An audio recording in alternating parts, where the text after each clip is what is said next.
में आप सभी का स्वागत है। आज हम लोग क्लास 8 का साइंस का चैप्टर 2 जिसका नाम है धातु अधातु उसके एमसीक्यू क्वेश्चंस करने वाले हैं। अगर आपने चैप्टर 1 नहीं देखा है तो जाके देख लीजिएगा, मैं उसका लिंक डिस्क्रिप्शन में डाल दूंगा। अभी हम लोग क्वेश्चन नंबर 1 देखते हैं कि एक मुलायम धातु जिसे चाकू से काटा जा सकता है क्या है। इसका क्वेश्चन चेंज भी हो सकता है, इस तरह से भी आ सकता है कि निम्न में से किस धातु को चाकू से काटा जा सकता है। दोनों में हमें धातु को ही बताना है जिसे हम चाकू से काट सकते हैं।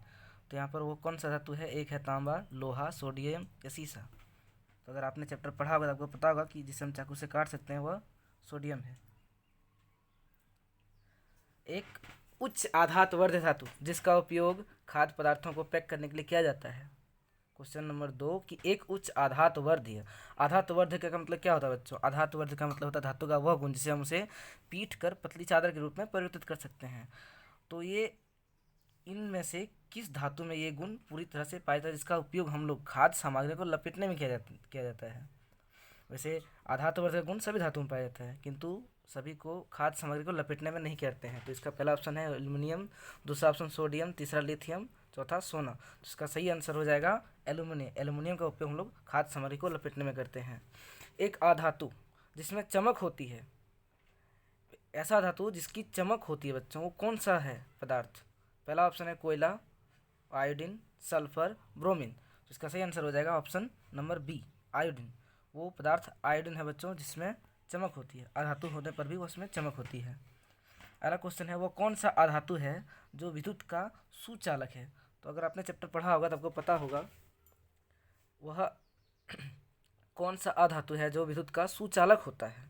पहला ऑप्शन है ग्रेफाइट, प्लास्टिक, लकड़ी, हीरा। तो इसका सही आंसर हो जाएगा बच्चों ग्रेफाइट। ग्रेफाइट वो अधातु है जो विद्युत का सुचालक होता है। धातुओं के ऑक्साइड होते हैं, धातुओं के ऑक्साइड क्या होते हैं? अपने अम्ल क्षारक तो पढ़ा ही होगा 7 क्लास में, अगर नहीं पढ़े हैं तो 7 क्लास में थोड़ा किताब देख लीजिएगा। इसका पहला ऑप्शन है क्षारकीय, अम्लीय, उदासीन या इनमें से कोई नहीं। क्षारक का मतलब होता है कड़वा होना, क्षारक का मतलब कड़वा होना, अम्ल का मतलब खट्टा होना, उदासीन में दोनों आ जाते हैं भाई दोस्तों। तो इसका सही आंसर हो जाएगा क्षारकीय। धातुओं के ऑक्साइड क्षारकीय होते हैं। धातुओं के ऑक्साइड क्या होते हैं? क्षारकीय होते हैं। अच्छा, अधातु सेम क्वेश्चन है, बस इसमें अधातु आ गया कि अधातुओं के ऑक्साइड क्या होते हैं। तो बच्चों अधातुओं के ऑक्साइड जो होते हैं वे अम्लीय होते हैं, धातुओं के क्षारकीय होते हैं और अधातुओं के अम्लीय होते हैं। तो इसको थोड़ा याद कर लीजिएगा ताकि इसमें कन्फ्यूजन हो सकता है। धातु क्षारकीय, अधातु अम्लीय, तो बस इतना रखिएगा शॉर्ट। इसका अ से अधातु होता है बच्चों और अ से अम्लीय। अधातु अधातु जो होता है वो अम्लीय होते हैं, अधातु के ऑक्साइड अम्लीय होते हैं और धातु के बाद उसके बाद क्षारकीय। ठीक है बच्चों। अगला दिया है कि सबसे अधिक सक्रिय धातु, सक्रिय का मतलब होता है क्रियाशील वाले। तो सबसे अधिक सक्रिय धातु पोटेशियम, सोडियम, तांबा, सोना, इनमें से कौन है? तो सबसे अधिक सक्रिय धातु होता है पोटेशियम। पोटेशियम सबसे अधिक सक्रिय धातु है। अगला बोला कमरे के ताप पर द्रव अवस्था में रहने वाली धातु है। क्वेश्चन नंबर 8 में बोल रहा है कि कमरे की ताप पर द्रव अवस्था में रहने वाली धातु, एक ऐसा धातु जो नॉर्मली ताप में द्रव पाया जाता है, वो कौन सा अवस्था है, वो कौन सा धातु है? तो वह पारा है बच्चों। पारा जो होता है, पारा आपने देखा होगा डॉक्टरी थर्मामीटर वगैरह में नॉर्मली सब पाया जाता है कि जिसमें पारा जो होता है द्रव अवस्था में पाया जाता है। ठीक है बच्चों। नेक्स्ट क्वेश्चन देखते हैं, क्वेश्चन नंबर 9। कमरे के ताप पर द्रव अवस्था में रहने वाली अधातु। देखिए बच्चों यहाँ क्वेश्चन सेम आ रहा है, देखने में पढ़ने में लगता है केवल धातु और अधातु का ही अंतर है। तो कमरे के ताप पर द्रव रहने वाली अधातु ब्रोमीन होता है बच्चों। चैप्टर में ठीक तरह से बांट के दे दिया है धातु को और अधातु का बारे में, आप पढ़ लीजिएगा। एक अधातु का नाम बताएं, क्वेश्चन नंबर 10। क्वेश्चन नंबर 10, एक अधातु का नाम बताएं जो कठोर होती है। तो ये बच्चों ये आप हमको कमेंट में बताइएगा क्योंकि ये आंसर सभी को पता होनी चाहिए। अगला क्वेश्चन देखते हैं, निम्न में से कौन सा धातु है जो दर अवस्था में पाया जाता है? वो कौन सा धातु है जो दर अवस्था में पाया जाता है? ये भी थोड़ा देर पहले ऊपर पढ़े, वो पारा थी। पारा ही एक ऐसा धातु है जो दर अवस्था में होता है। अगला क्वेश्चन दिया, वो कौन सा अधातु जो ठोस अवस्था में पाया जाता है? वो कौन सा अधातु है जो ठोस अवस्था में पाया जाता है? लोहा, लकड़ी, मिट्टी या हीरा। तो उसका सही आंसर हो जाएगा हीरा बच्चों। हीरा ठोस अवस्था में पाया जाता है और सबसे अधिक ठोस अधातु यही है। अगला क्वेश्चन है, निम्नलिखित में से कौन सा धातु नहीं है।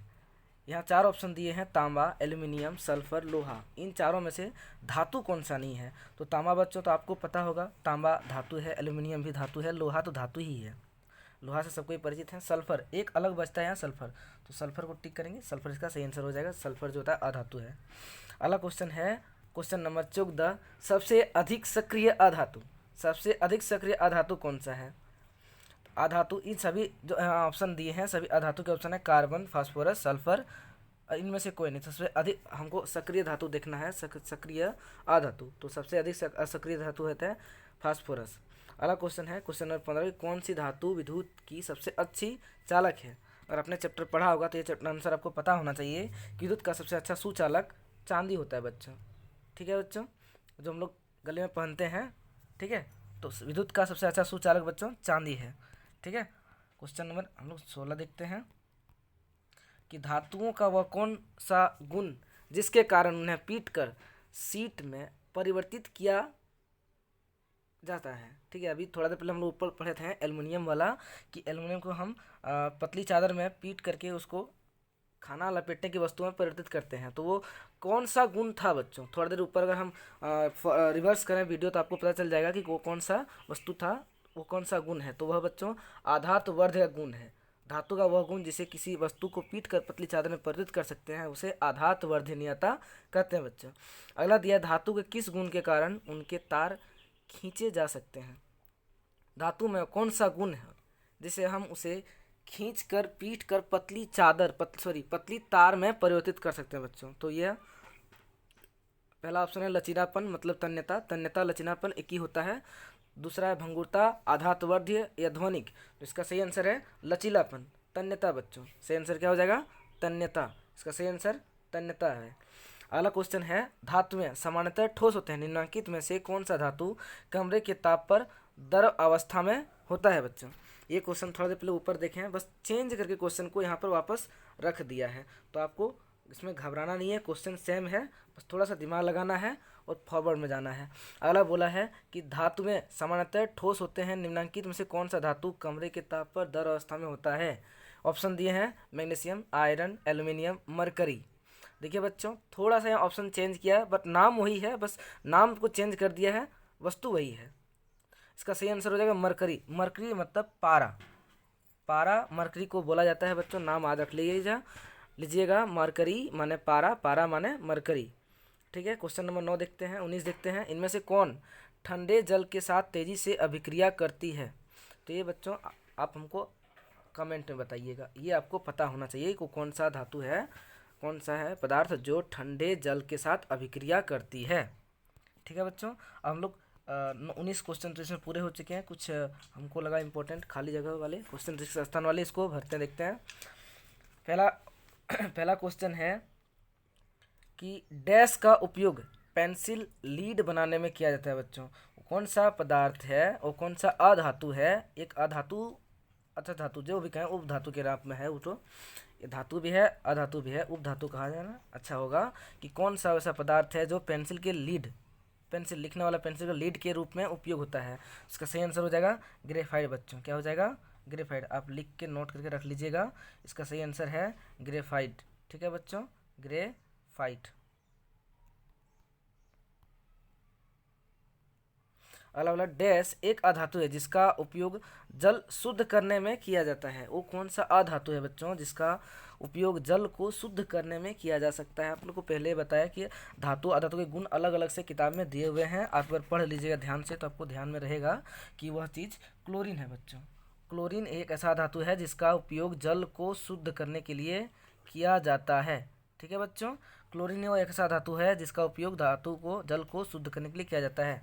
अगला है क्वेश्चन नंबर सी कि एक डैश एक धातु है जो दर अवस्था में पाया जाता है। इसको हम लोग अभी पीछे सॉल्व करके आ चुके हैं, इसको बताने की जरूरत नहीं है, ये आंसर पारा हो जाएगा। पारा दर अवस्था में पाया जाता है बच्चों। ठीक है, अगला क्वेश्चन है कि डैश एक अधातु जो कठोर होता है। इसका आंसर आप हमको कमेंट में बताइएगा कि इसको पीछे हम लोग सॉल्व करके आ चुके हैं। ठीक है बच्चों, बाकी क्वेश्चन समाप्त होते हैं। अगर आपको मेरा वीडियो अच्छा लगा तो प्लीज़ लाइक कीजिएगा, सब्सक्राइब कीजिएगा और चैनल को और शेयर भी कीजिएगा। धन्यवाद बच्चों।